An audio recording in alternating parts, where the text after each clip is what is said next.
పచ్చి బొప్పాస్కాయతో కూర చాలా బాగుంటుందండి.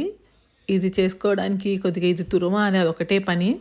మిగతా ప్రాసెస్ అంతా చాలా ఈజీగా ఉంటుంది. ఇలా బొప్పాస్కాయని చెక్కు తీసుకొని తురిమేసుకోండి. ఇలా మొత్తం తురుముకున్న తర్వాత కొద్దిగా వేడి నీళ్ళలో ఈ తురుముని వేసుకుంటే మనకి సొనవాసన ఉండదండి, పచ్చివాసన. ఒక్క ఉడుకు అట్లా రానిచ్చేసి కుమ్మరిచ్చేద్దాం. ఇప్పుడు ఒక బాండీలో 1 చెంచా నూనె సరిపోతుందండి, దీనికి ఎక్కువ నూనె పట్టదు. దాంట్లో పోపు దినుసులన్నీ వేసేసుకొని అవి వేగాక మనం వార్చి పెట్టుకున్న బొప్పాస్కాయ తురుముని వేసి కొద్దిగా ఉప్పుని వేసి బాగా కలిపేసుకోవాలి. ఇది బాలింతలకి ఎంతో మంచిదండి. దీన్ని చిన్న చిన్న ముక్కలుగా చేసి కూడా ఇలా కూర వండుకోవచ్చు. ఇప్పుడు దీని మీద కొద్దిగా ఎండు కొబ్బరి పౌడర్ వేసుకుందాము. పచ్చి కొబ్బరి కూడా బాగుంటుంది. అంతేనండి, వేసేసి దింపేసుకోవడమే.